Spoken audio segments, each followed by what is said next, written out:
Mungkin saya luruskan dulu ya. Ini malam ini kita tidak melaksanakan evakuasi, tetapi kita memindahkan puing. Karena evakuasi itu lebih merujuk kepada manusia yang kita pindahkan. Jadi kita memindahkan beban yang ada pada bagian paling atas secara berkala untuk mengurangi beban struktur yang di bawah. Karena kita ketahui masih ada 7 posisi yang berada di lapisan paling bawah di sektor A2. Ini kondisi ini tidak bisa dipindahkan atau dievakuasi selama beban yang di atas ini tidak atau tidak dibuang atau tidak dipindahkan. Maka upaya kita lakukan adalah memindahkan beban ini secara perlahan dengan menggunakan alat berat yang terpilih. Maksudnya adalah alat berat yang paling sedikit memberikan dampak getaran. Kita ketahui prinsip kerja kren itu adalah dengan anchor yang distabilkan. Jadi di situ tidak dia bergerak seperti dozer.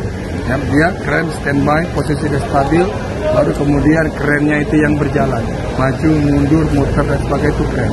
Nah, semakin jauh kren ini bergerak menjauhi dari batang tubuh atau dari anchor point, maka beban yang diterima oleh ujung kren ini akan semakin besar. Walaupun kemampuan dia mampu mengangkat sampai 30 ton, tapi prinsip gravitasi juga harus kita perhatikan. Berarti nggak ada evakuasi korban malam ini kan? Belum, sampai saat ini kita belum bisa mengevakuasi korban karena memang belum ditemukan. Untuk yang terbaru dari 7 lokasi yang tadi. Kemudian terkait dengan tuntutan keluarga korban sendiri yang seperti itu menuntut evakuasi segera dilakukan.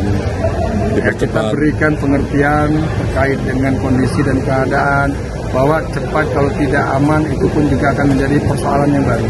Kita menghindari itu. Tetapi kemudian ada pertimbangan-pertimbangan lain yang juga kita bisa berikan sebagai solusi. Karena aturan yang kita sepakati bersama ini ada yang memiliki fleksibilitas dan ada yang solid. Ada yang tidak bisa dirubah dan ada yang masih bisa dikompromis. Jadi karena pertimbangan contoh malam ini kenapa kita masih bergerak padahal lampu tidak akan pernah bisa menggantikan peran terangnya matahari. Tapi kita berusaha dengan seoptimal mungkin memaksimalkan sumber daya ada, baik itu penerangan, personil dan juga metode pemindahan. Ya, kemudian sebenarnya kendalanya apa dari pihak tim evakuasi ini? Kalau kita bertanya soal kendala, setiap model runtuhan pada bangunan itu memiliki kendalanya yang spesifik, yang masing-masing karakternya itu tidak bisa sama. Untuk kondisi yang saat ini adalah karena kondisi bangunan sangat tidak stabil di semua sektor penyangga pada bagian bawah itu sudah mengalami ruptur. Lalu kemudian juga di sisi atas ini bebannya semua bertumpu di fondasi pada bagian bawah.